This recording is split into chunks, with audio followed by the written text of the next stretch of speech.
Já vocês estudaram o limite de sequências, a noção de limite para sequências. Então, hoje, a gente vai ver uma generalização para funções. Ou seja, dado um conjunto X em R, consideramos uma função de X em R. Então, vamos tomar um ponto A, ponto da acumulação de X. Então, estamos interessados em analisar o comportamento de F quando X é próximo de A. Não quando X é igual a A, senão quando X vai se aproximando a A. Então, isso é exatamente a noção de limite. E escrevemos desse jeito.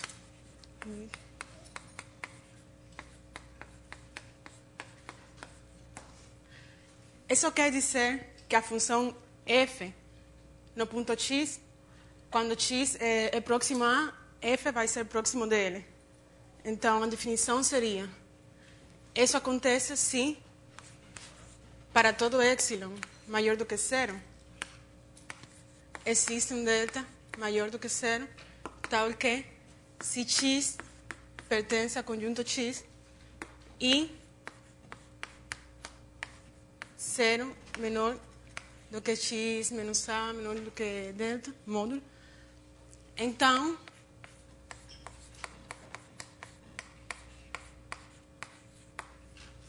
módulo de fx menos L menor do que epsilon.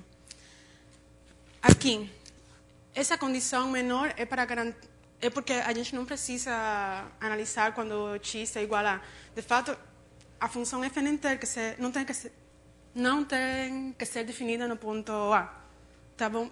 Um exemplo disso seria a derivada. Vocês ainda não estudaram, mas a derivada estuda o limite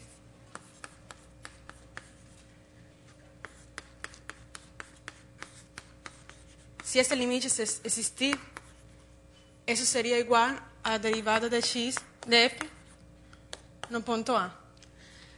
E é claro que essa função não está definida para x igual a A. Então, aqui também não tem que ser assim.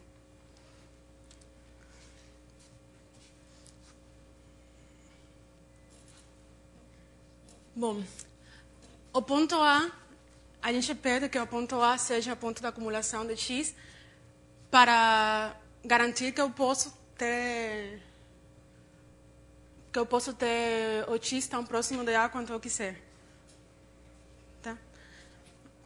Então, para negar essa... É importante também, para algumas aplicações, a negação dessa convergência. Por exemplo, que quer dizer que o limite de f de x não seja igual a L. Pode ser que ele não exista ou que exista, mas seja diferente dele. Então, para escrever isso formalmente, seria assim.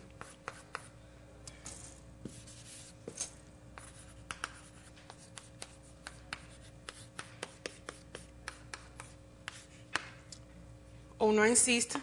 Então, isso quer dizer que vai existir um epsilon maior do que zero, tal que, para todo delta maior do que zero, eu posso escolher um x delta em x, tal que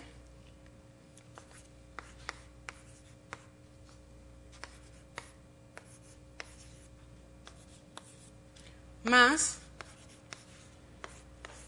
f de x menos L maior ou igual do que epsilon. Tá bom? Isso seria negar que o limite de f de x é igual a L. Agora,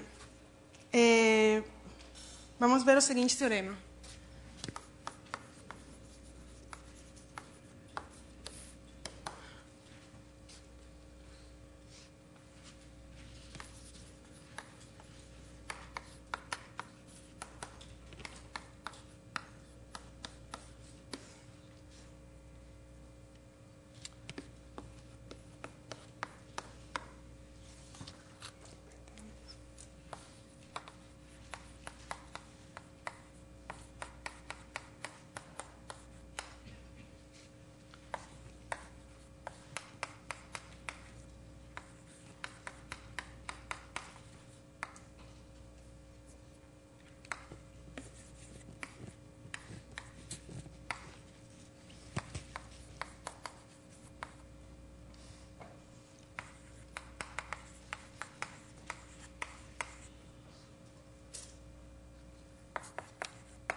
O que quer dizer isso? Que se eu tenho duas funções e eu analiso o limite delas, quando x tende para A, então, se esses dois limites, um é menor do que o outro, então, numa vizinhança do ponto A, essas duas funções, uma delas vai ser estritamente menor do que a outra, a que tem um limite menor. Tá? Então, demonstração.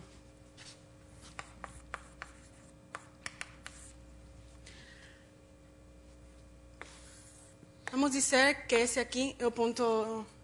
Aqui está o L e aqui está o M. Tá? M maior do que L. Então, vamos chamar K igual a L mais M sobre 2, que seria o ponto médio deles dois. E então, vamos considerar epsilon igual a K menos L, que também vai ser igual a M menos K. Tá? Agora, para esse epsilon, pela definição do limite,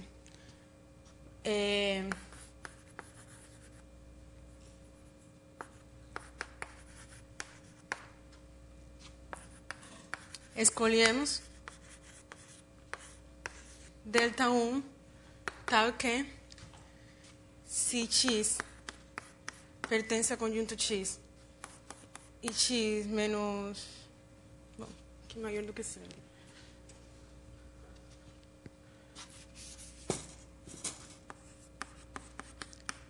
X menos A menor do que delta 1, então f de x menos L menor do que epsilon. Aqui tá, essa é a definição de... Aqui estamos usando que o limite de quando x tende para A de f de x é igual a L. Tá? Então, para esse mesmo epsilon, também podemos escolher um delta 2, tal que para x em x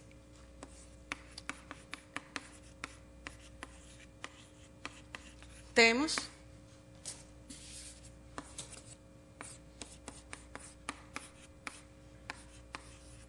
menor do que epsilon. Tá bom? Então,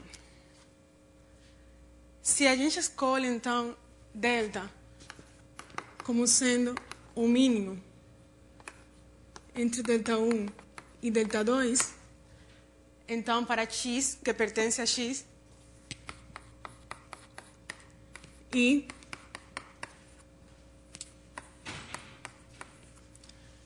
temos as duas condições. Mas outra forma de escrever essas duas condições seria, essa primeira, seria L menos epsilon menor do que f de x menor do que L mais epsilon. Tá?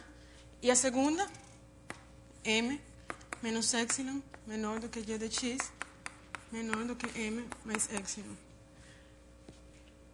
Mas aqui, L mais epsilon é igual a K, pela escolha do epsilon. E M menos epsilon também é igual a K. Então, a gente obteve que f de x é menor do que K, que é menor do que G de x. Para x escolhido assim. Então, fica a prova do teorema.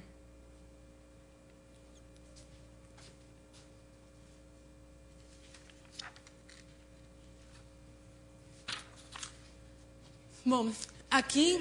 Dentro do módulo ali é x menos a. Não?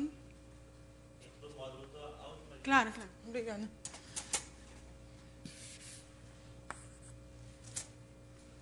Então, aqui é importante nesse teorema que L seja menor estrito do que M.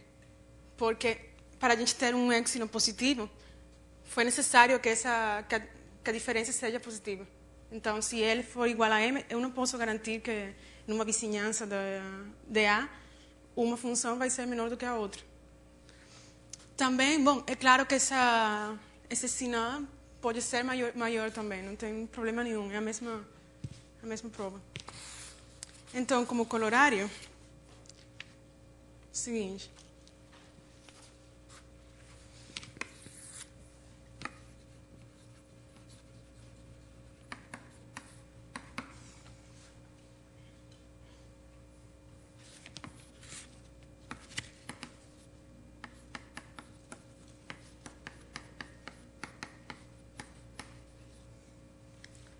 Se o limite quando x tende para a, de f de x é igual a L menor do que M, então f de x é menor do que M numa vizinhança de A também. É só aplicar o teorema e a função g sendo constante igual a M. Tá bom? É exatamente o mesmo teorema. Então, como colorário 2,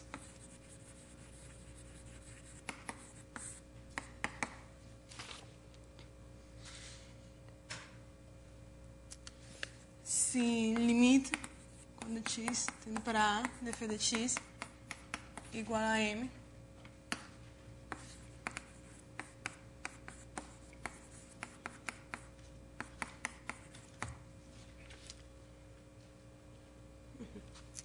e f de x menor ou igual do que g de x, então, para todo x, né?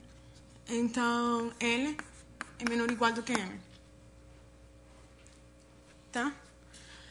Agora, é claro esse colorário porque se L for menor do que M, isso, se M for menor do que L, então, pelo teorema anterior, vai existir uma vizinhança de A tal que G seja menor do que F. Menor do que F. Mas F sempre é menor ou igual do que G. Então, isso não pode acontecer. Vai ser necessário que ele seja menor ou igual do que M. Está claro o colorário?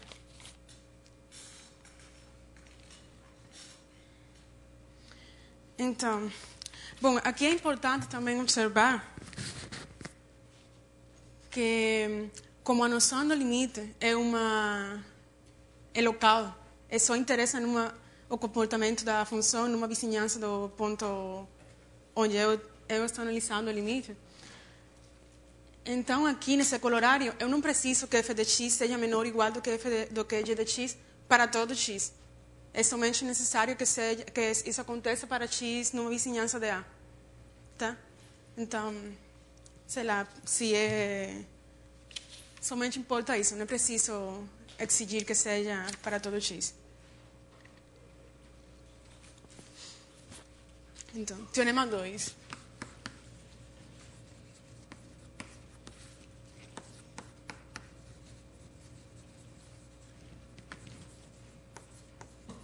No sanduíche.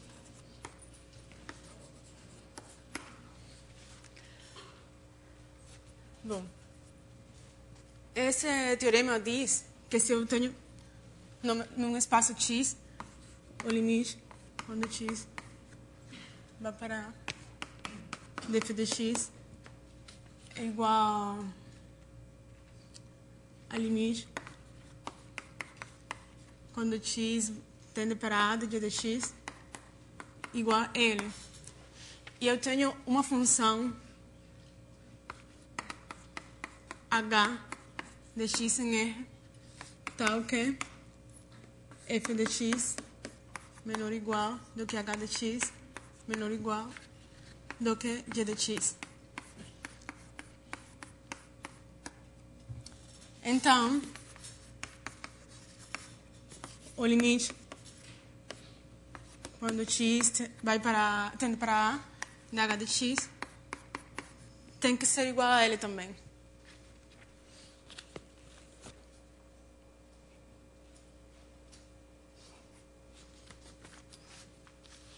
Então, a demonstração do teorema.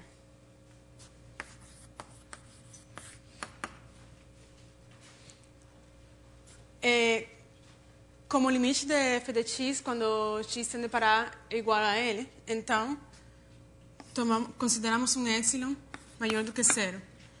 e um delta 1 maior do que 0, tal que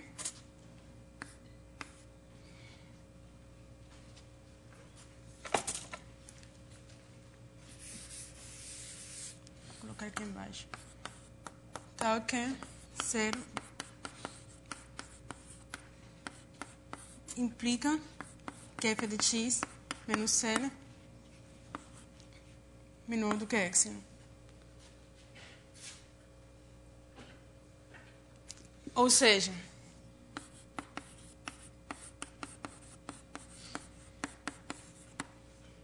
então, para esse mesmo epsilon, tomamos um delta 2, tal que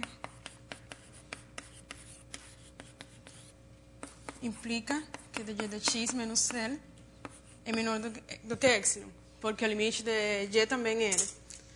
Então, isso quer dizer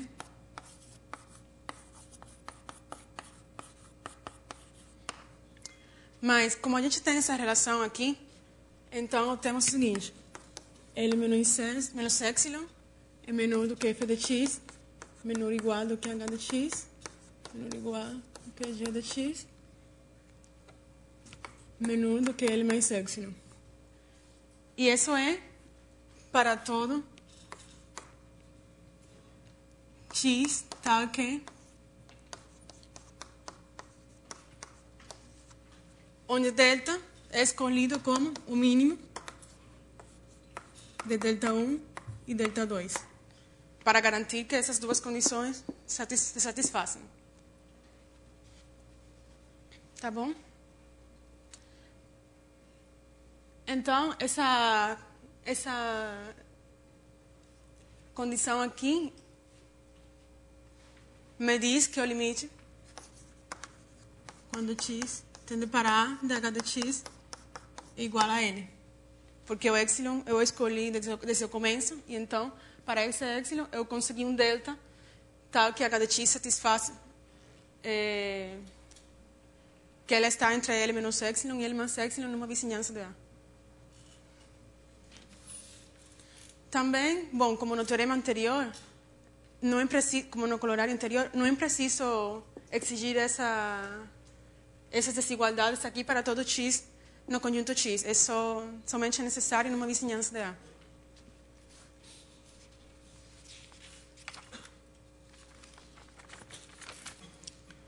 Agora, um teorema importante é relacionar essa noção de limite com sequências.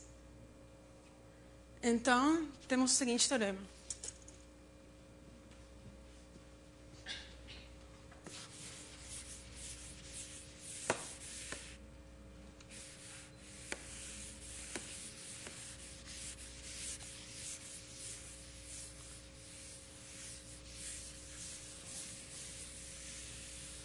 Eu acho melhor deixar aqui essa definição.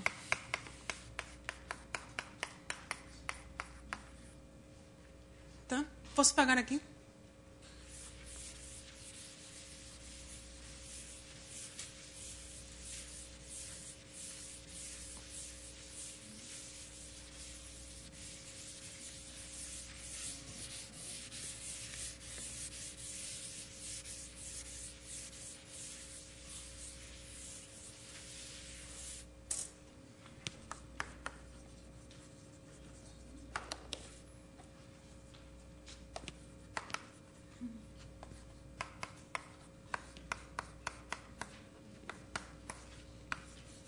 O limite quando x tende para a de f de x é igual a L, se, e somente se,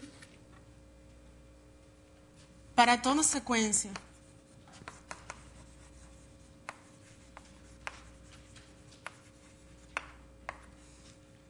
xn em x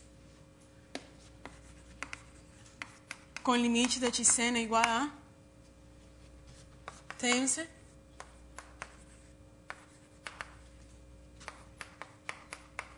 o limite de f de xn é igual a L.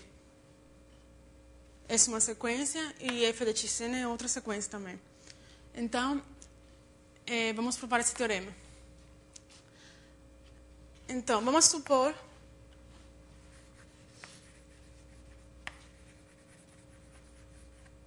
primeiramente, que o limite, quando x tende para a de f de x, é igual a L. Então, dado epsilon, existe delta, tá ok?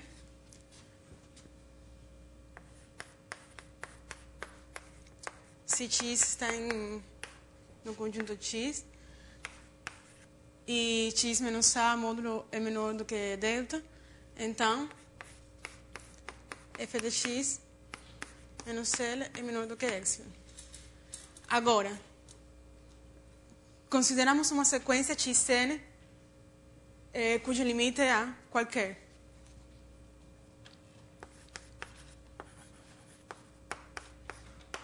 Tá ok?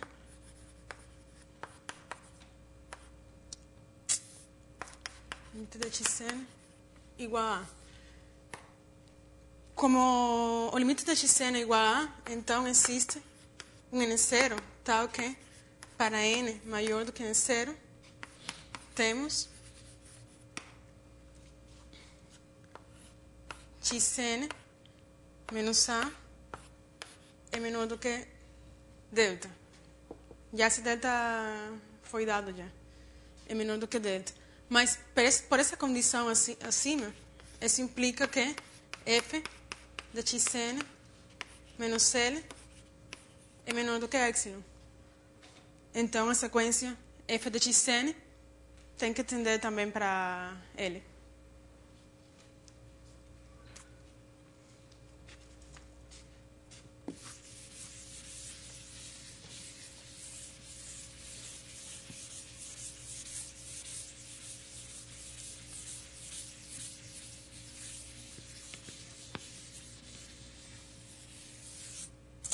Agora, para outro lado da prova, vamos suponhamos que para toda sequência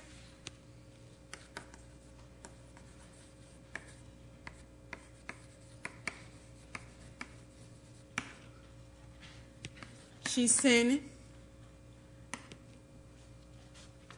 com limite de xn igual a satisfaz limite de f de xn igual a L. Suponhamos isso. Então, a gente quer mostrar que o limite de f de x, quando x tende para a, é igual a L. Aqui é toda sequência. Toda sequência xn que satisfaz que o limite dela é igual a A, então f de xn vai para L. Então, suponha que o limite, quando x tende para a de f de x, não é L. Ou seja, L não existe ou é igual a outra coisa. Então, o que quer dizer isso? A negação disso é que existe um epsilon maior do que zero. Então, escolhendo delta como 1 sobre n, temos que existe também xn tal que 0 menor do que xn menos a menor do que 1 sobre n. Mas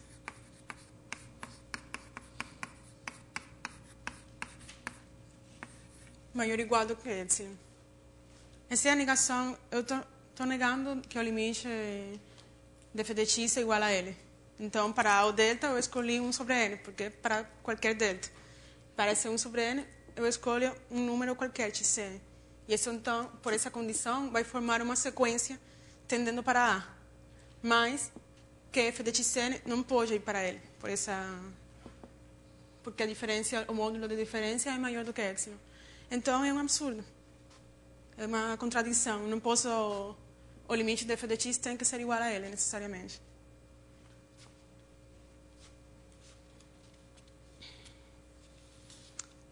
Então, esse teorema nos permite estender alguns teoremas que vocês estudaram para o limite de sequências. Como, por exemplo, a unicidade no limite. Bom, é um colorário aqui.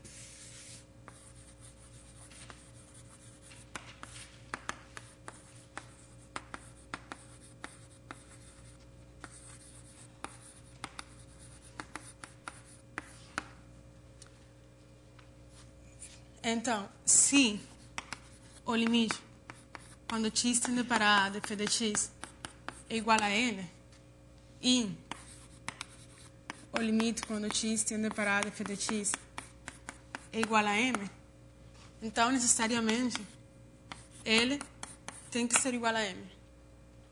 Por quê? Porque é um corolário do teorema anterior. Se o limite de f de x é igual a L, então qualquer sequência xn convergindo para A satisfaz f de xn vai para L. Por essa condição. Mas por essa condição também, essa sequência também satisfaz que f de xn vai para M. Mas pela unicidade no limite das sequências, L tem que ser igual a M.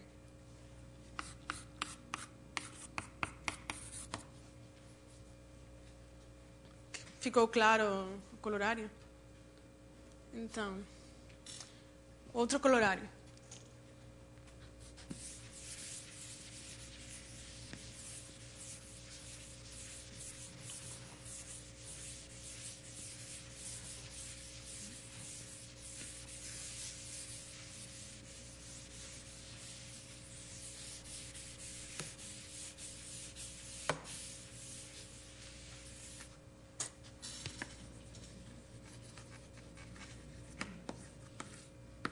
Corolário 2, que é operações com limite.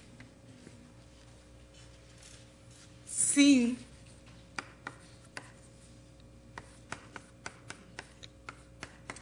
o limite de f de x é L e o limite de g de x é M, então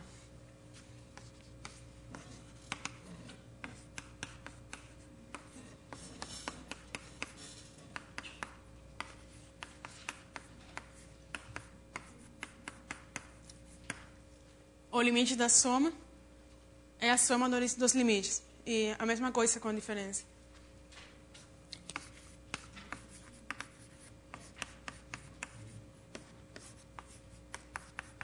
Com o produto também, o limite do produto é o produto dos limites.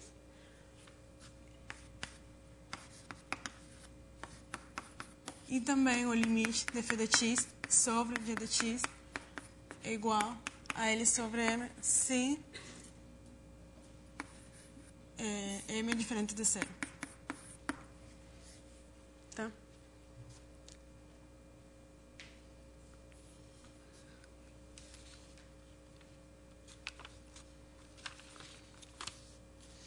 Bom, e além disso,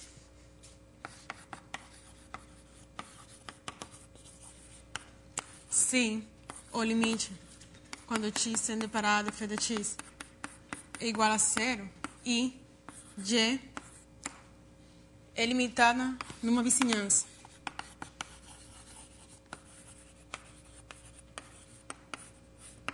Vizinhança de A, então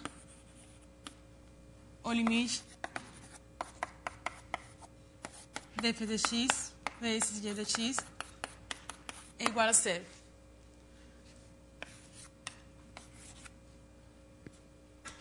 Então, para ver esse corolário, para que fique mais claro, se o limite de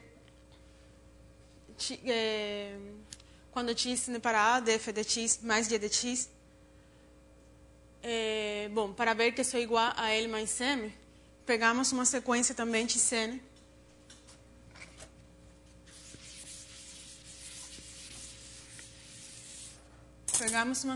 xn convergindo para A.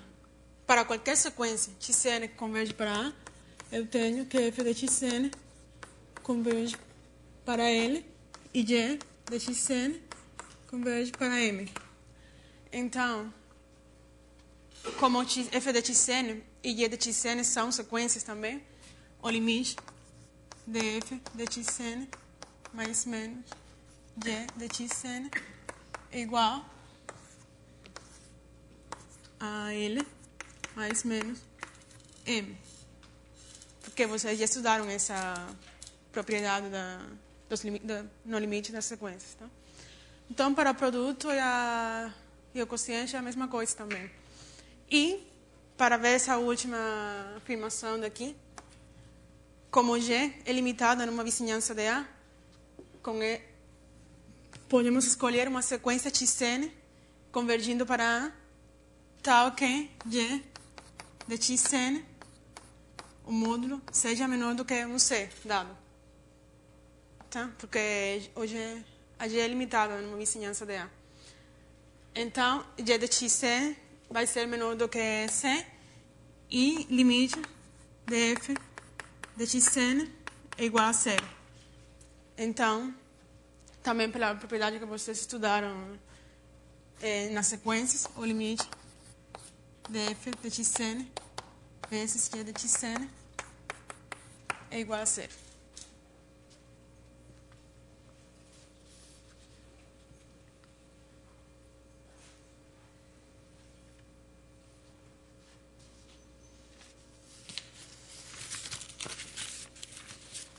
Então, alguma pergunta até agora?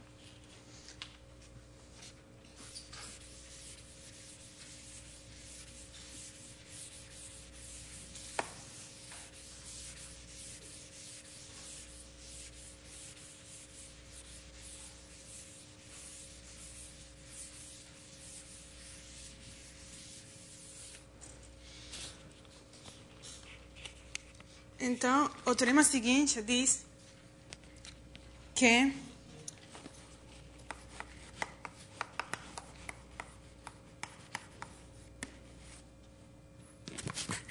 como sempre há ponto de acumulação. Então, diz que se o limite de f de x, quando x tende para A, existe,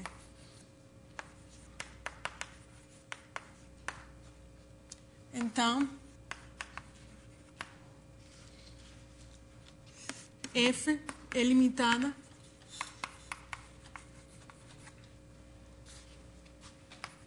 numa vizinhança limitada em uma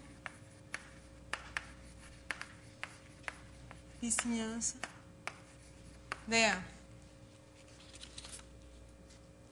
Tá bom? Demonstração do teorema. Bom, para a demonstração, digamos que o limite QL é igual ao limite quando x tende para A de f de x. Então, sabemos que dado epsilon maior do que zero, temos essa condição. Então, em particular, para epsilon igual a 1 também. Isso quer dizer que existe tal que se o módulo de x menos a é maior do que zero, menor do que delta, pensa f de x menos L menor do que 1, módulo. Agora, o que acontece com o módulo de f de x? Ele é igual ao módulo de f de x menos L mais L, que é menor ou igual do que f de x menos L mais módulo de L. E, numa vizinhança da A, temos que f de x menos L, o módulo é menor do que 1. Então, isso vai ser menor do que 1 mais o módulo de L. O que quer dizer que a f é limitada para x que satisfaz isso aqui. Ou seja, para x numa vizinhança de A. Tá?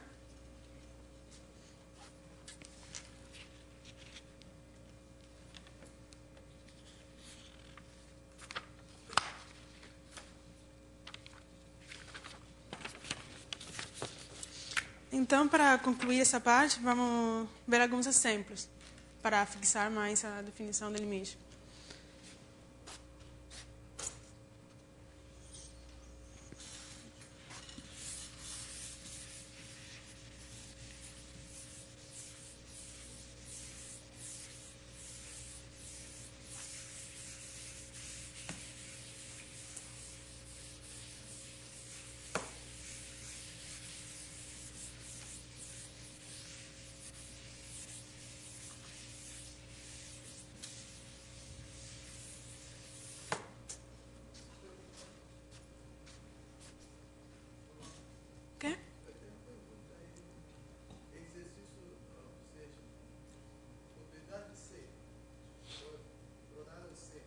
Isso.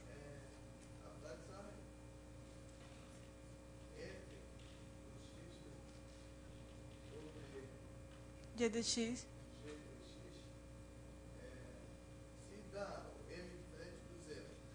Bom, você... Caso, se dá isso, dá menos qual a resposta que vai ficar? Ficar zero ou menos?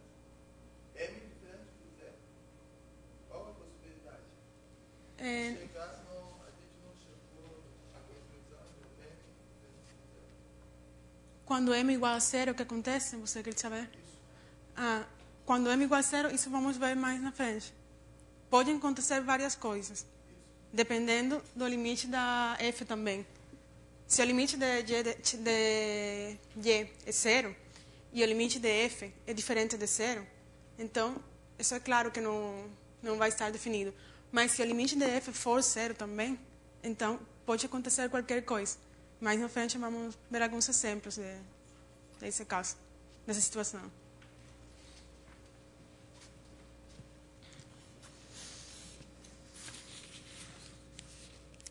Então, é o seguinte exemplo.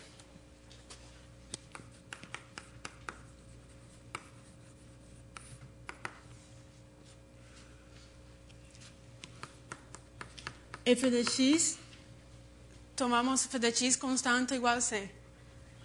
E g de x igual a x. Então, é claro que o limite, quando x tende para a de f de x, como ele é constante, então tem que ser igual a 100. E o limite, quando x tende para a de g de x, quando x é próximo de a, então x vai ser igual a, o limite vai ser igual a. Então, por esse colorário, se a gente tem um polinômio é... Deixem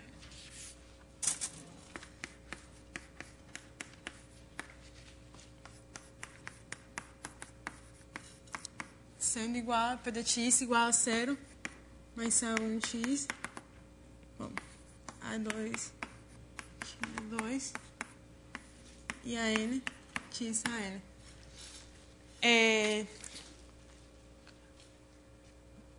Pelo limite, usando aqui que com essas operações o limite se mantém, então temos que o limite, quando x tende para a de p de x, é igual a p de a. Tem que ser necessariamente p de a. Porque sabemos que se é uma constante, o limite é uma constante também. Se é x, o limite de g de x é igual a a, quando x vai para a.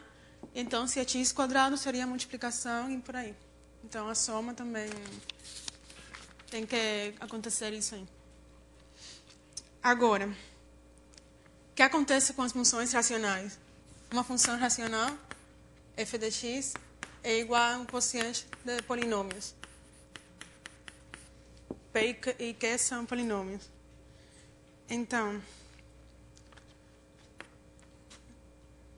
aqui o limite, quando x tende para a de f de a, de f de x, vai ser igual a f de a se Q de a for diferente de zero. É claro, porque quociente, se o limite é diferente de zero, pelo item C do colorário, temos que o limite de f de x é f de a. Agora, o que acontece se Q de a for igual a zero? Isso aqui é um caso particular da dúvida que ele teve. Não é, nem sempre vai ser um quociente de polinômios. Mais na frente vamos ver outras situações. Mas aqui nessa situação, se Q de a for igual a zero, isso quer dizer que o polinômio x, o polinômio Q de x é divisível por x menos a. Tá bom? Agora,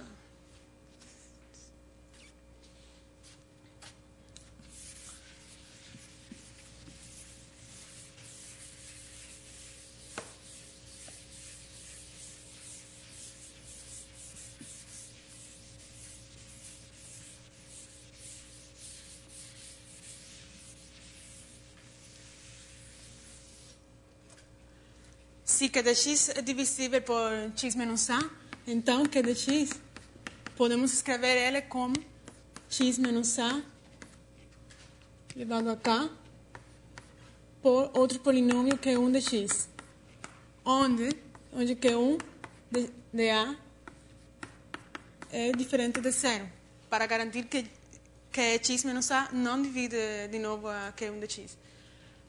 Então, P de x, vamos escrever ele também como x de a elevado a m por P1 de x.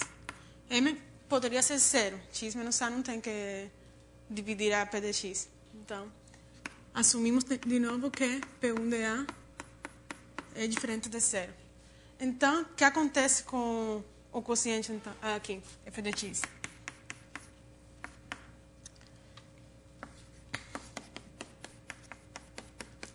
Aqui temos várias situações. A primeira, se k é igual a m. Se k é igual a m, f de x vai ser igual a P1 de x sobre Q1 de x. Tá? E Q1 de x, de a, é diferente de zero. Então, o limite de f de x, quando x tende para a, vai ser igual a P1 de a sobre Q1 de a. ¿Será necesario que K sea distinto de cero? M distinto de cero. Que se é necessário que m seja distinto de zero. Porque si M es distinto de cero, tenemos que P de x es igual a P de 1 de x. Sim, poderia ser. Aqui, bom, esse é um caso geral de a gente tem dois polinômios e quer analisar o que acontece com o limite quando dividimos eles. Então, já nós vimos que não temos problema nenhum se Q de a é diferente de zero. Mas se Q de a for igual a zero, então escrevemos Q dessa forma. Mas P, eu não tenho nenhuma informação sobre P. P de a pode ser zero ou não. Se P de a for zero, então é claro que M tem que ser maior do que zero. Mas se P de a for distinto de zero, então M tem que ser zero. Porque se P de a for diferente de zero, x menos a não pode dividir a P de x. Então aqui é zero. Mas então, aqui é outra coisa, analisando várias situações. Aqui, se k igual a m, é claro que m tem que ser maior do que zero, então, nessa situação específica. Porque já a gente assume que k tem que ser positivo. Porque Q de a vai ser igual a zero aqui, nessa situação. Tá bom? Então, se k for igual a m aqui, esse limite é igual a P1 de a sobre Q1 de a. Já não vai ser P de a sobre Q de a, porque Q de a era zero, então não pode acontecer. Mas aqui, se k for igual a m, se cancelam esses fatores e fica uma coisa bem definida. Então, se k for maior do que m, se k for maior do que m, f de x vai ser igual a x menos a elevado a k menos m, Q1 de x sobre P. Aqui é P. P1 de x sobre Q1 de x. Tá? E aqui k menos m é positivo. E Q de a é diferente de zero.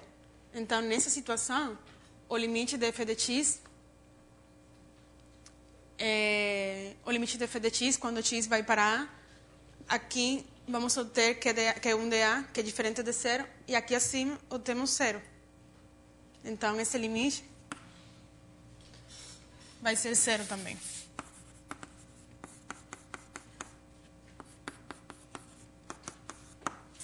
É igual a zero. Tá bom? Então, qual é a outra situação?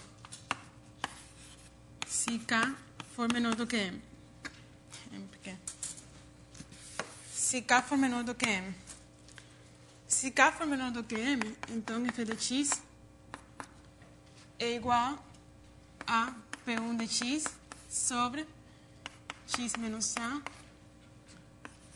M menos K, que é 1 de x. Onde P1 de A é diferente de 0, mas o denominador nesse quociente vai ser igual a 0. Ele é quando avaliado em A, quando x é igual a A.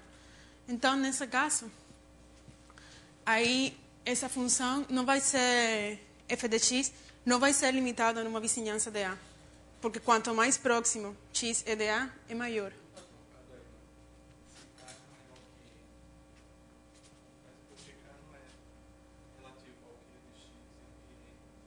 Como? Onde está trocado?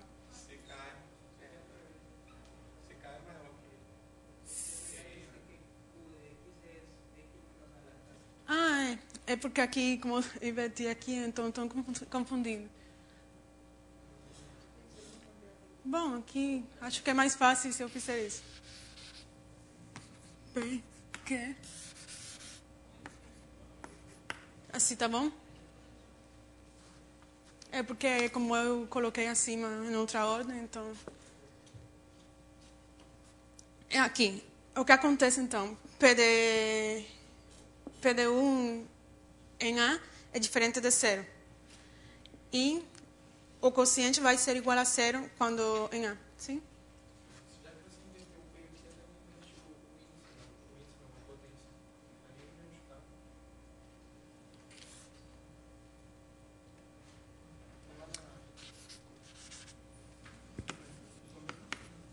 Não? Peraí, deixa eu entender. P de x. Aqui tá bom. Aqui P é com K. Aí tá certo. Então, como o limite de P de 1 é igual a... quando x tende para A é igual a P1 de A, então é claro que, como a gente viu num teorema aí, que eu já apaguei, P de 1 vai ser limitado numa vizinhança de A, tá? Porque o limite existe. E aqui acima, isso tende para 0, porque avaliado em A vai ser 0, aqui embaixo, digamos. Então, f de x, numa vizinhança de A, não vai ser limitado, porque aqui o numerador é limitado e o denominador é tão próximo de 0 quanto eu quiser. Logo, o quociente não pode ser limitado. Então, como essa função não é limitada numa vizinhança de A, então o limite não pode existir no sentido que a gente estudou, que a gente viu. Tá? A gente sabe que se o limite existir, então ela é limitada numa vizinhança.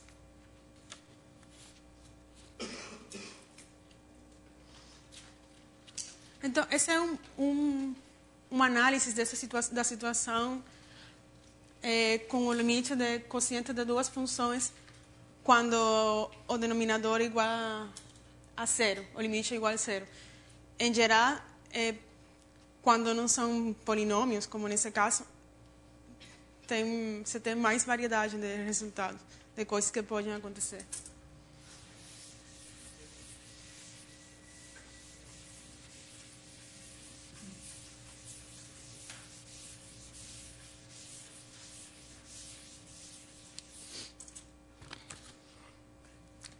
Então, outro exemplo aqui seria o seguinte. Um exemplo onde o limite não existe.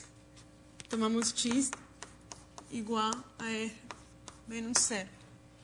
E f de x é igual a seno de 1 sobre x. Uma forma de mostrar que o limite não existe é o seguinte.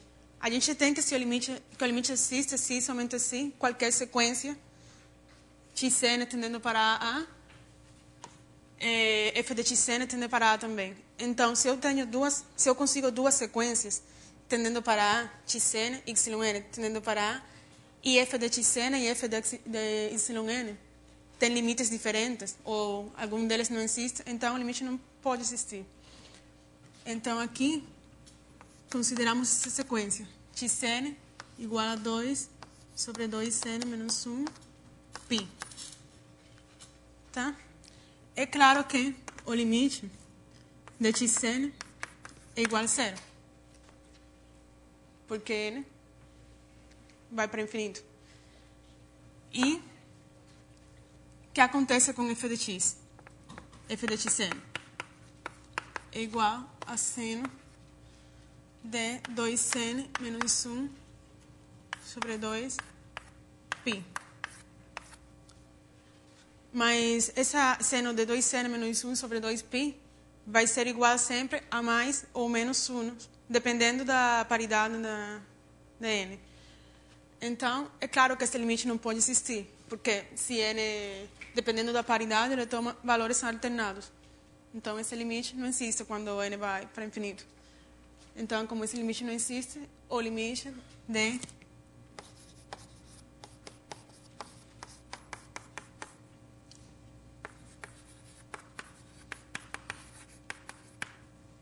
para zero, porque aqui eu peguei uma sequência xn indo para zero.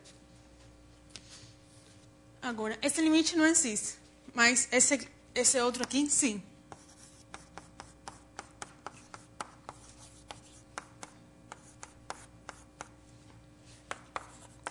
Quando x vai para zero. Por que esse limite existe? É uma multiplicação. X está indo para zero e seno de 1 sobre x não existe o limite, mas ela é limitada por 1. Então, como ela é limitada por 1 e x está indo para zero, esse limite tem que ser igual a zero. Tá?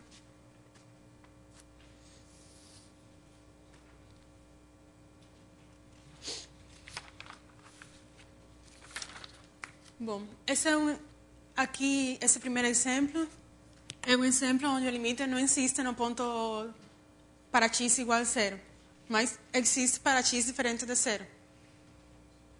Tá? Então, esse aqui o limite existe, mas eu posso construir também uma função tal que o limite não exista em nenhum ponto. Então, essa seria a seguinte função.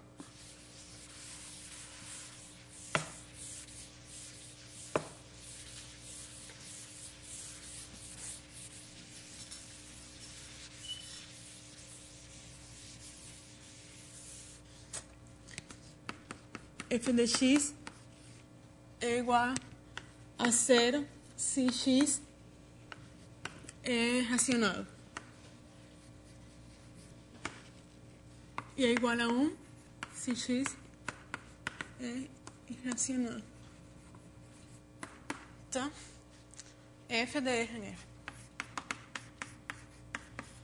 Bom, na verdade é 0, 1, mas tudo bem.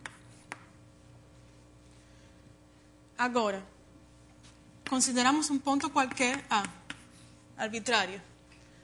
Dado A, eu consigo uma sequência xn pertencendo aos racionais, tal que xn tende para A. E consigo também uma sequência εn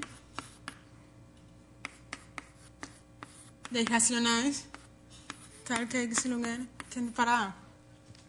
Então, se o limite existisse, qualquer sequência tendendo para A, eu tenho que qualquer sequência xn tendendo para A, eu vou ter que f de xn tem que convergir para o limite. Ainda eu não sei qual é o limite. E f de εn também tem que convergir para a mesma coisa. Mas f de xn, como xn vai ser racional, f de xn sempre vai ser igual a zero.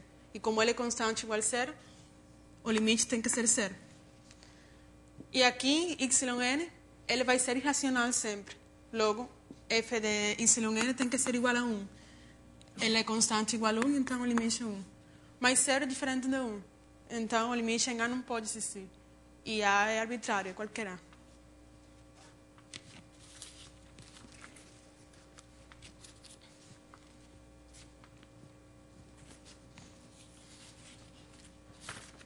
Tá bom?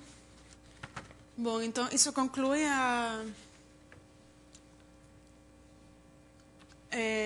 a primeira parte. Agora, vamos entrar em outra definição. A definição de limites laterais.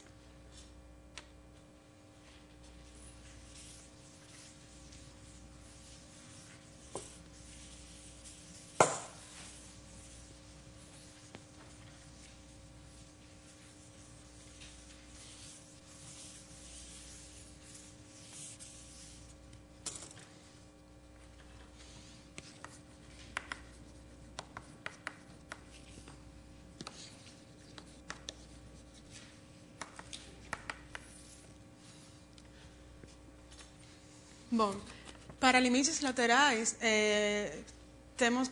vamos introduzir a noção de ponto de acumulação à esquerda e à direita.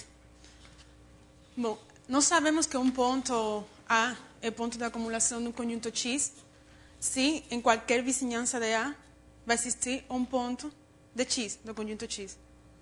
Tá bom? Então, dizemos que A é um ponto de acumulação à direita e denotamos assim, ponto de acumulação à direita. Se toda vizinhança de A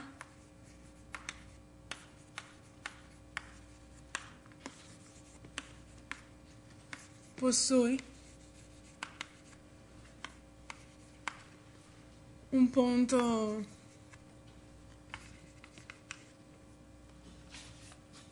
X de X, tal que X é maior do que A. Tá? Isso que quer dizer que A seja um ponto de acumulação à direita. E é assim como a gente vai denotar isso. Agora, ponto de acumulação à esquerda é a mesma coisa. Bom, primeiramente vamos, ver outras formas de escrever isso aí. Bom, toda vizinhança de A possui um ponto de X. Outra forma de dizer isso é que X interceptado com o intervalo A mais delta, para qualquer delta positivo, essa interseção sempre vai ser diferente do vazio. Eu sempre vou ter um ponto assim, aí nessa interseção para todo delta, maior do que zero. Tá bom? Agora, analogamente consequências. Isso quer dizer também que existe uma sequência xn em x com limite de xn igual a e xn maior do que a para todo n. Então,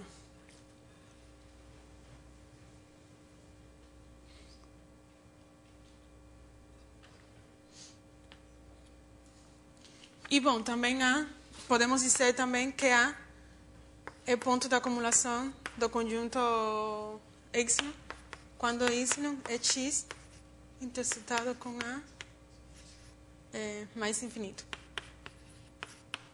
Um ponto de acumulação ordinário do conjunto Y. Então, todas essas definições também para A sendo ponto de acumulação à esquerda. Ou seja, quer dizer que toda vizinhança de A possui um ponto. Toda vizinhança do A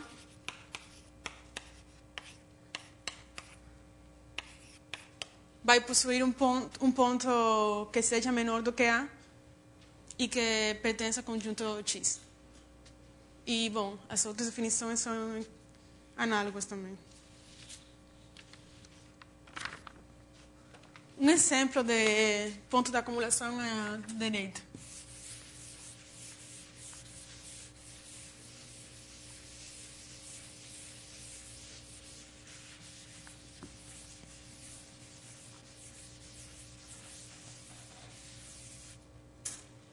Aqui no conjunto, se x for igual ao conjunto 1 meio,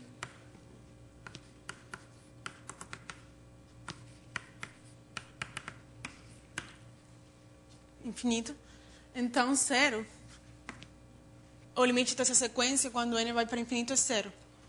E todas elas são maiores do que zero. Isso quer dizer que o zero é um ponto de acumulação à direita do conjunto X. E, bom, 0 claramente não é um ponto de acumulação à esquerda, porque à esquerda do 0 não tem ninguém ali no conjunto X. E, bom, também, se a gente tem um intervalo I,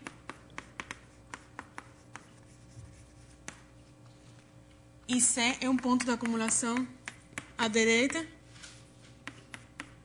e à esquerda daí, então isso quer dizer que C está no interior do intervalo. É claro, né? Se é um ponto de acumulação à esquerda e à direita, quer dizer que em toda a vizinhança de C eu tenho pontos que pertencem a I. Mas como I é um intervalo, ou seja, é uma coisa dessa forma. Se eu tenho um ponto, toda a vizinhança de C tem um ponto à direita e um ponto à esquerda, qualquer vizinhança. E se esses dois pontos estão, vão estar todos os pontos entre eles, porque é um intervalo.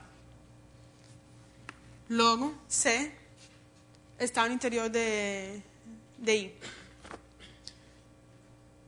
E, bom, é claro que se C é um ponto de acumulação à direita, por exemplo, mas não é um ponto de acumulação à esquerda, ou seja, tem intervalo, se C é um ponto de acumulação à direita. Aqui, dada qualquer vizinhança, existe um ponto que pertence aí, mas à esquerda não é. Dada nenhuma vizinhança tem um ponto daí. Isso quer dizer, então, que C é o extremo inferior do intervalo. O mesmo acontece para o extremo superior. Se C pertence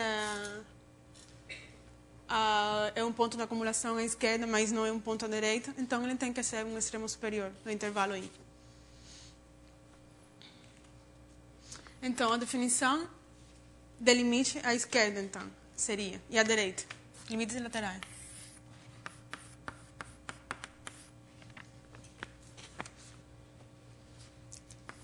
Uma função f de x em R e A, ponto de acumulação à direita.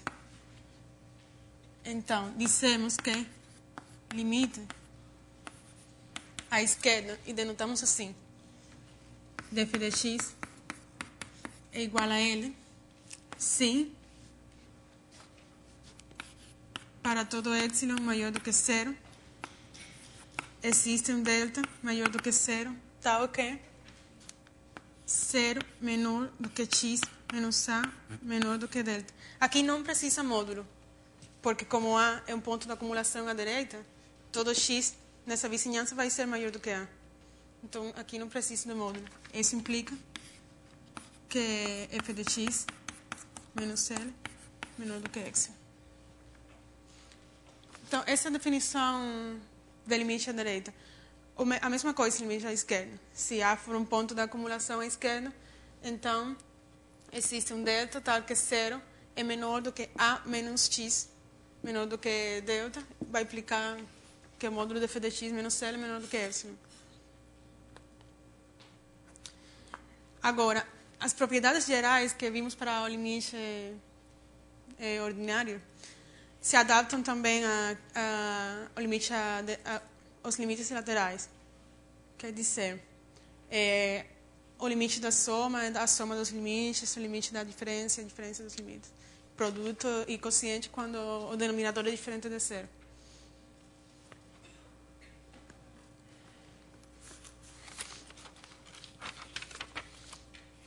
Então, alguns exemplos também.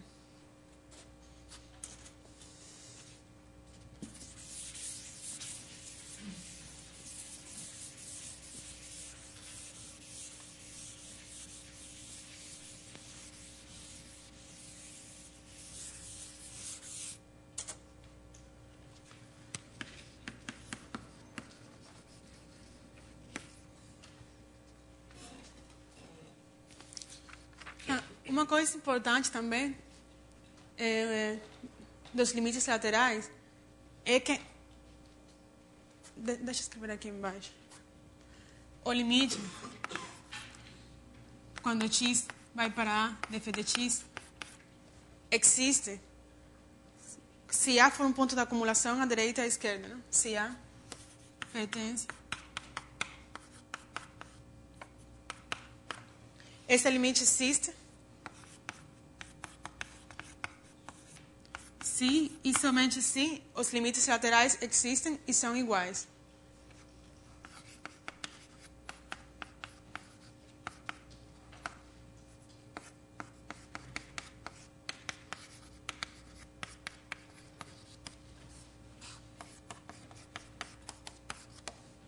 É claro?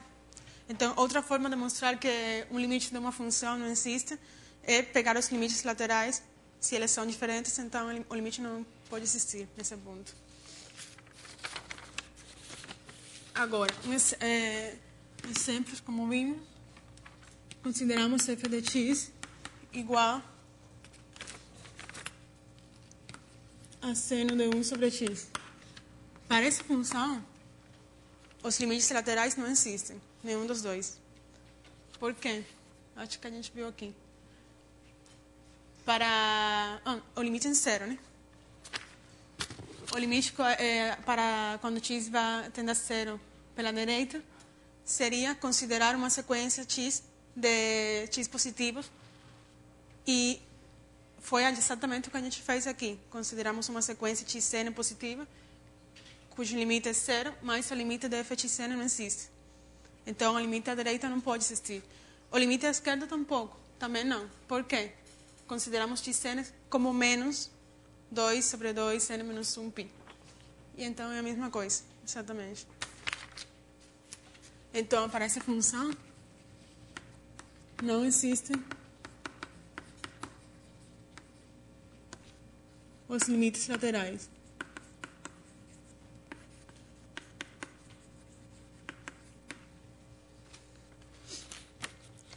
Agora, para a função de x igual a x sobre o módulo de x.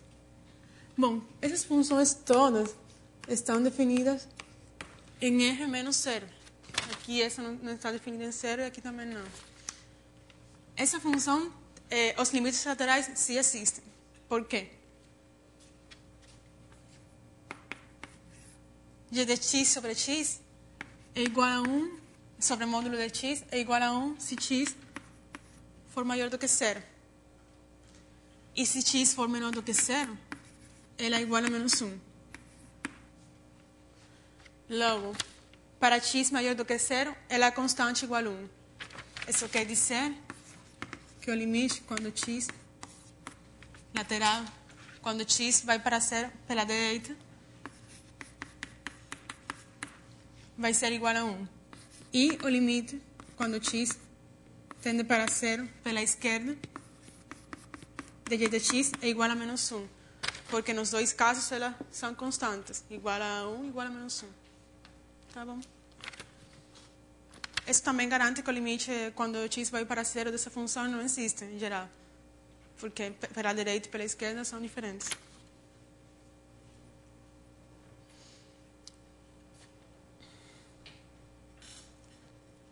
E aqui f de h de x igual a 1 menos 1 sobre x. Não existem também os limites laterais, no sentido que estudamos. Porque essa função, quando x é próximo de 0, não é limitada.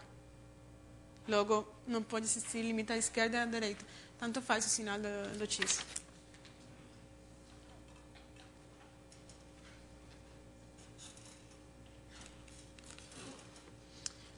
Mas também temos exemplos de funções que existe o limite à direita e não existe à esquerda, e vice-versa.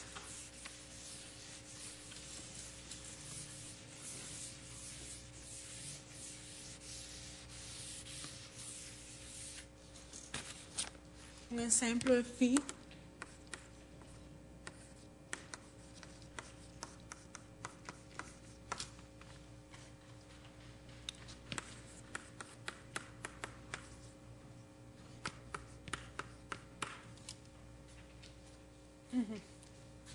O que acontece quando, com o limite, quando x vai para 0 pela direita de φ de x? quer dizer que x é positivo. Se x é positivo, 1 sobre x não é limitado. Então, a inversa dele é tão próximo de zero quanto eu quiser, porque eu tenho um sinal negativo. Logo, esse limite vai ser igual a zero. Tá bom? Mas, o limite de φ de x, quando x tende para zero pela esquerda, o que acontece? Então, x vai ser negativo. Logo, menos 1 sobre x é positivo. E é tão grande quanto eu quiser. Mas exponencial não é limitado quando o x é no infinito. Logo, essa função também não vai ser limitada numa vizinhança de zero, quando x é negativo. Então, esse limite não existe.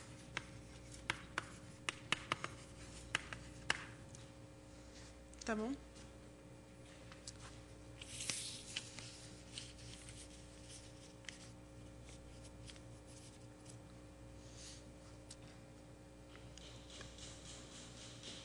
Então,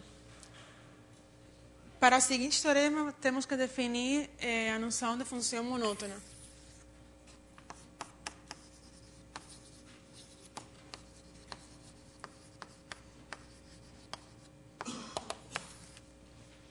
Bom, dissemos que f de x em R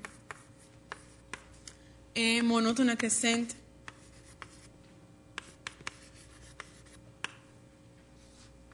acho que se escreve não decrescente. Então, se para x menor do que y, temos f de x menor ou igual do que f de y. Tá? Isso quer dizer que seja monótona não decrescente. E estritamente monótona seria que para x menor do que y, f de x seja menor estrito do que y. A mesma coisa para a monótona decrescente. Se x é maior do que y, então é menor do que y, f de x é maior ou igual do que f de y. Então, teorema seguinte.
Se uma função f é monótona e é limitada, e A é um ponto de acumulação à direita e B um ponto de acumulação à esquerda, então existem os limites nesses pontos.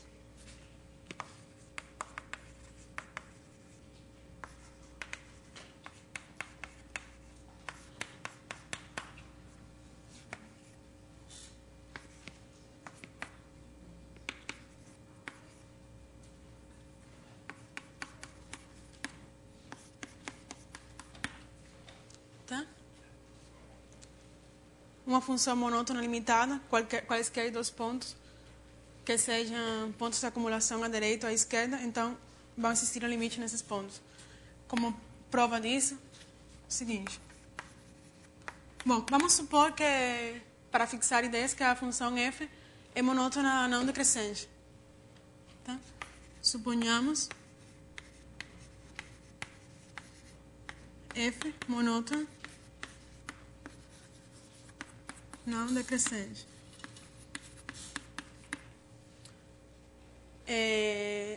Agora, consideramos o conjunto I como o ínfimo de f de x, tal que x pertence ao conjunto x e x é maior do que A. Tá? Consideramos esse conjunto.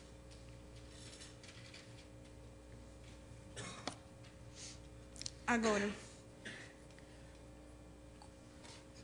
como I é esse ínfimo e é uma cota inferior desse conjunto, então, dado I mais epsilon, vai existir um x nesse conjunto com x maior do que A, tal que f de x seja menor do que I mais epsilon. Tá?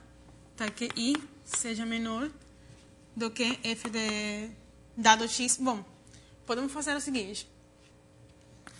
Aqui temos o ponto A. Como I é esse ínfimo, nessa vizinhança de A, tão próximo de A quanto eu quiser, para x maior do que A, portanto, podemos chamar x como sendo A mais delta, mais um certo delta. Eu posso escolher delta tal que f de A mais delta seja maior do que I, isso vai acontecer sempre. Mas, posso escolher tal que seja menor do que I mais epsilon. Tá bom? Agora, como essa função é monótona, o que acontece? Como essa função é monótona, f de x vai ser menor do que f de A mais delta para todo x com A menor do que x, menor ou igual do que A mais delta. Tá bom? Então, para todo x nesse conjunto, eu vou ter o seguinte. I menor do que f de x, porque é pela definição de ínfimo, menor do que I mais epsilon, por essa condição aqui. Logo, obtemos que I vai ser exatamente o limite à direita no ponto A.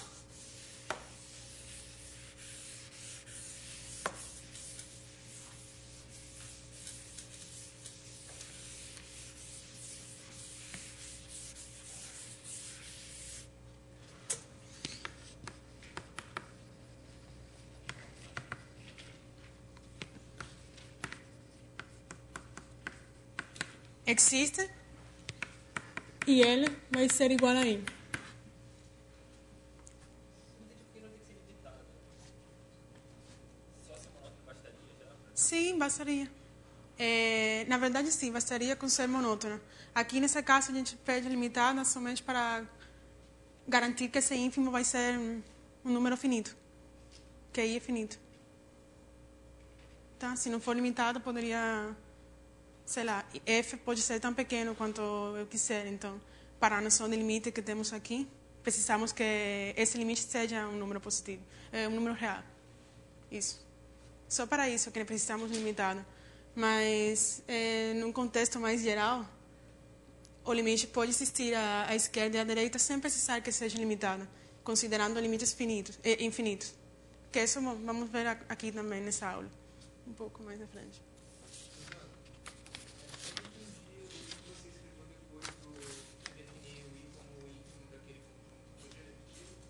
Sim, claro.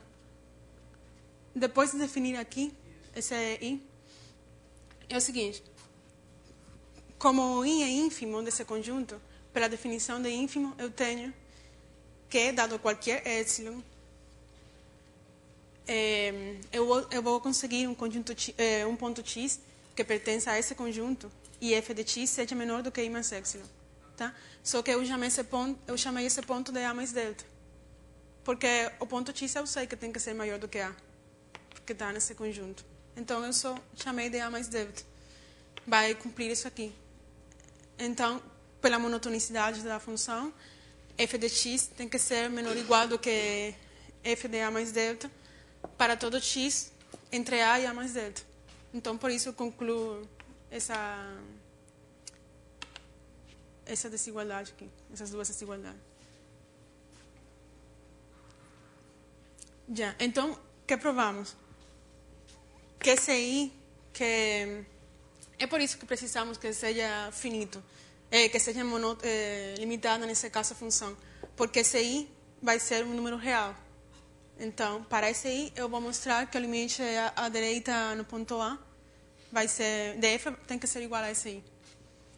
Agora, analogamente, para a direita, chamamos de, sei lá, T igual a sup df de x com x no conjunto x e x menor do que v. E, analogamente, mostramos que o limite, quando x tende a v para a esquerda, df de x vai ser igual a t. Analogamente. É a mesma ideia da prova.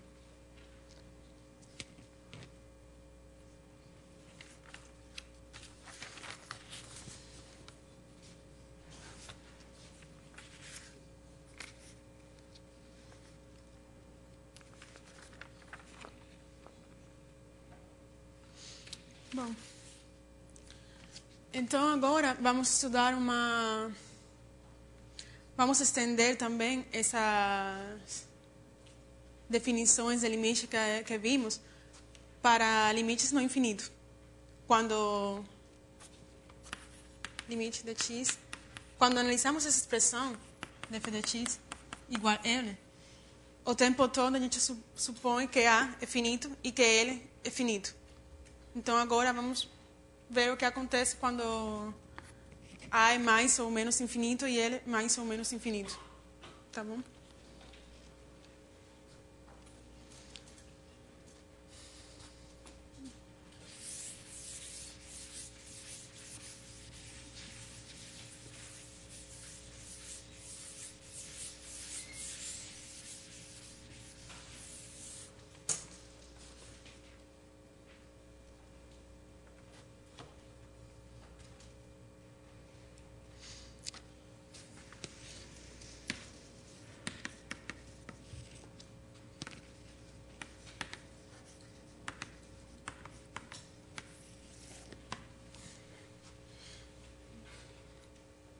Bom, aqui consideramos um conjunto X de R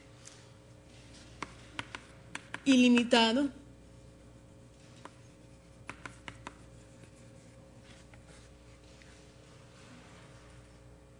superiormente.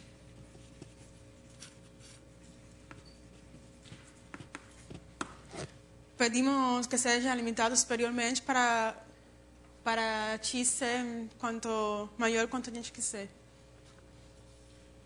Então, escrevemos que o limite de x, quando x vai tende para infinito, df de x é igual a L.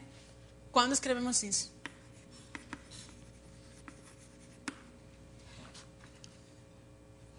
Para todo epsilon maior do que zero. Já a gente escolhia um delta tal que a diferença entre x e o ponto onde eu estou analisando o limite seja menor do que delta. Mas, nesse caso, eu não estou analisando o limite em um número real, senão no infinito. Logo, eu vou pedir o seguinte, que para todo epsilon maior do que zero, exista um A maior do que zero, tal que para x no conjunto x e x maior do que A, temos f de x menos L menor do que epsilon. Essa é a definição, quando x vai para mais infinito. Analogamente, limite quando x vai para menos infinito, df de x é igual a L, se para todo epsilon maior do que zero, existe um A maior do que zero também, tal que para x em x, com x menor do que menos A, porque x está indo para menos infinito, temos f de x menos L módulo menor do que epsilon.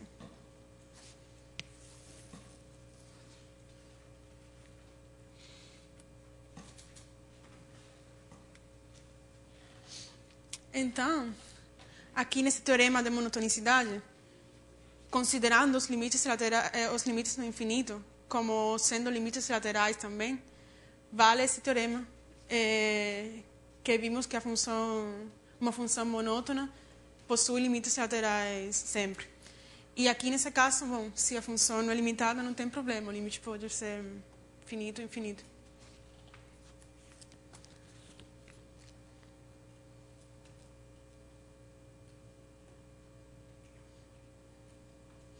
Então, aqui uma observação é que uma sequência, o limite de uma sequência é um caso particular nessa definição, porque uma sequência seria uma função f que vai dos naturais em R.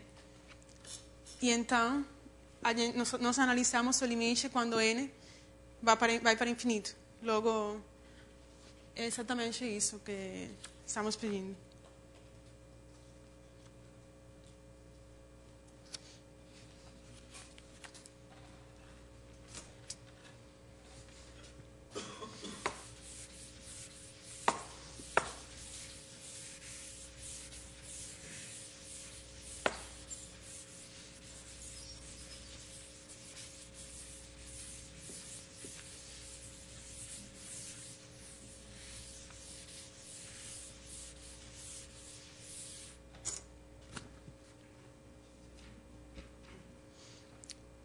Bom, como exemplo, aqui temos alguns exemplos básicos.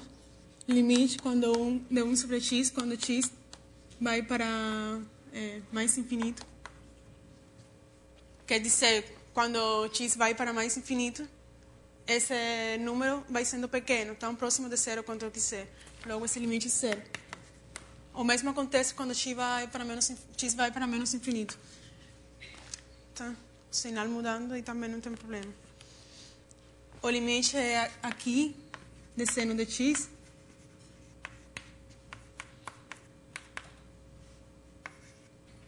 Não existe também. Por quê? Porque aqui, considerando xn, uma sequência, xn, sendo 2n menos 1 e sobre 2, essa sequência toma valores mais menos 1. Dependendo da paridade. E essa sequência é claro que vai para infinito. Logo, isso também não existe. Esse limite. Quando x vai para menos infinito, é só trocar o sinal da sequência e com a mesma prova concluímos que também não existe o limite aqui quando vai para menos infinito. Então, aqui temos uma situação que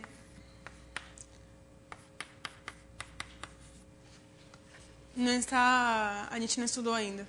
O limite de e elevado a x, quando x vai para infinito, esse número é tão grande quando a gente quiser. Logo, alguma coisa me diz que vai se aproximando, não vai se aproximando a nenhum número especificamente, mas ele é sempre, sei lá, para qualquer número que eu escolher, eu vou ter sempre um x, tal que essa função em x é maior do que esse número.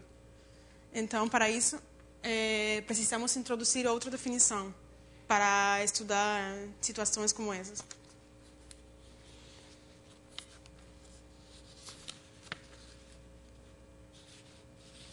Então, é a seguinte situação. Dissemos que é limite quando x, isso, df de x é igual a mais infinito, se para todo a maior do que zero, porque aqui é mais infinito, existe um delta maior do que zero, tal que para x, no conjunto x, e 0 menor do que x menos a menor do que delta, temos f de x maior do que a. Tá? Isso quer dizer que o limite de f de x, quando x vai para a, é mais infinito. E é o que acontece nessa situação aqui acima.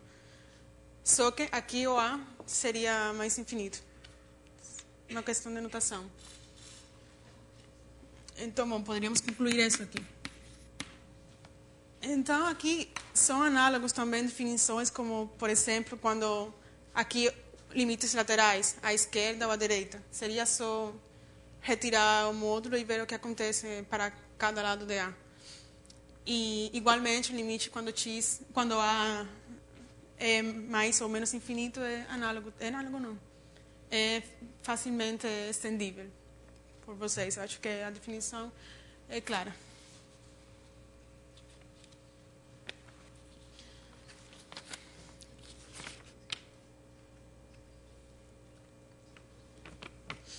Então, agora, bom, igualmente aqueles resultados que vimos se preservam. O limite da soma é a soma dos limites com o produto e com o quociente, também nos casos do infinito. E então, vamos estudar algumas situações que podem dar como resultado qualquer coisa, dependendo das funções que a gente escolhe. Que isso é o que chamamos de indeterminadas.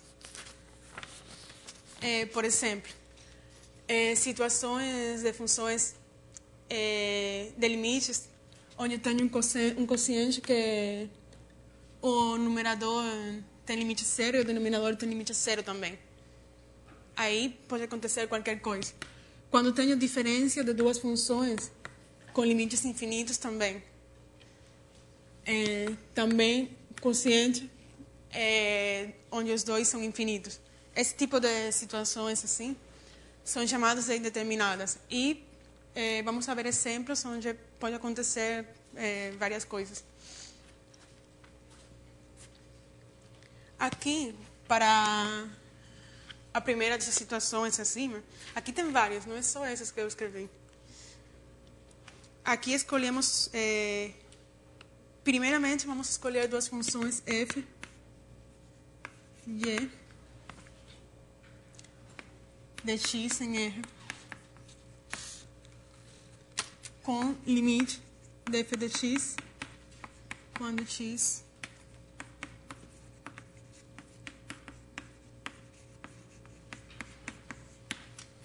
vamos escolher essas duas funções, tais que o limite quando x tende para a vai ser igual a zero, mais o limite de f de x sobre g de x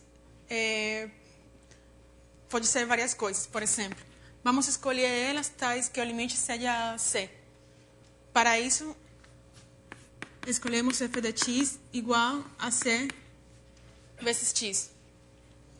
Nessa situação, o limite quando x vai para zero de f de x é igual a zero.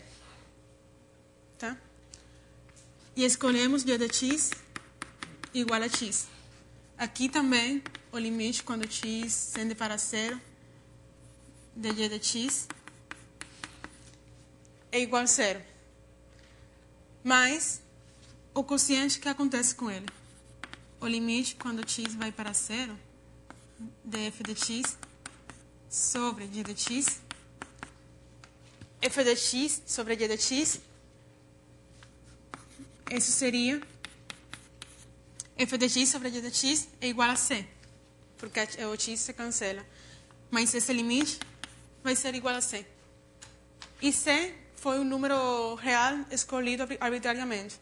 Logo, nesse caso, dado qualquer c, a gente mostrou que eu posso escolher duas funções cujo limite é zero, mas o quociente tem limite c. Tá? Então, agora vamos ver outra situação onde o limite também é zero, mas o limite do quociente não existe. Para isso, consideramos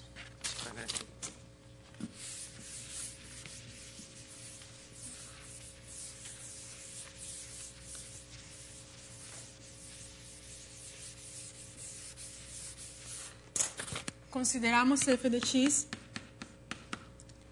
igual a x seno de 1 sobre x.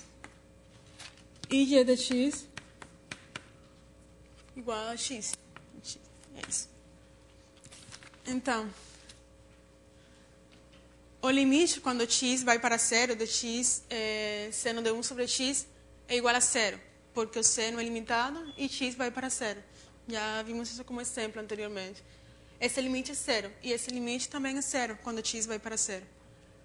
Mas f de x sobre g de x vai ser igual a seno de 1 sobre x. E já sabemos que o limite de seno de 1 sobre x, quando x vai para zero, não existe. Tá?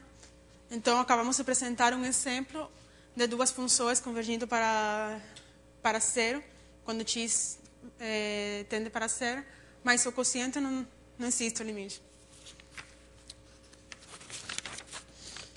Agora, exemplos de onde pode acontecer, onde essa situação pode me dar resultados diferentes também.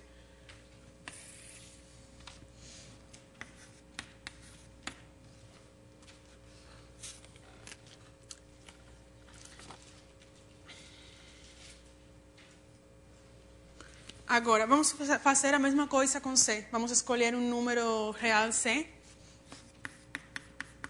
e considerar duas funções tais que o limite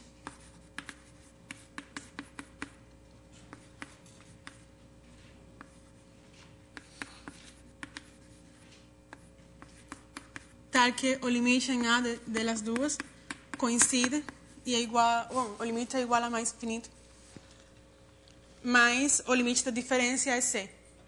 Um exemplo seria f de x igual a C mais 1 sobre x menos A quadrado. Aqui, na verdade, deixa eu comentar aqui.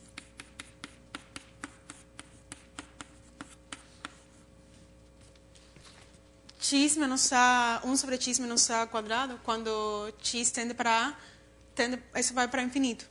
Porque é próximo de zero, logo, esse quociente não é limitado, vai para infinito. Ele é positivo, então é mais infinito sempre. E essa diferença, as duas vão para mais infinito, e a diferença delas vai ser igual a C. Logo, o limite da diferença é C. Aqui eu coloquei essa função, mas vale qualquer função indo para infinito. Não precisa ser 1 sobre x menos A quadrado. E então, aqui outra situação que poderia acontecer.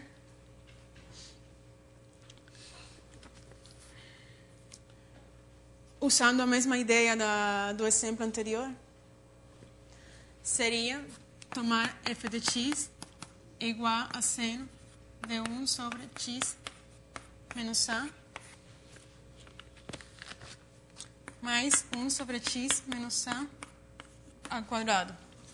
E g de x igual a 1 sobre x menos A ao quadrado. Aqui, quando x tende para A, 1 sobre x menos A ao quadrado vai para mais infinito, e o seno é limitado por 1, logo não acrescenta nada aqui a esse limite. Vai ser mais infinito também. E esse limite mais infinito. E a diferença deles é 1 sobre seno de 1 sobre x menos A. Que, quando x tende para A, também não existe o limite. É a mesma coisa que analisar o limite de 1 sobre x quando x tende para zero. Então, esse é um exemplo também, onde as duas funções vão para mais infinito, mas a diferença delas não tem um limite. E, bom, acho que isso é suficiente para mais ou menos ter uma ideia de como funciona essas indeterminadas. E, bom, tem mais exercícios no livro, e por enquanto a classe conclui. Tem alguma dúvida?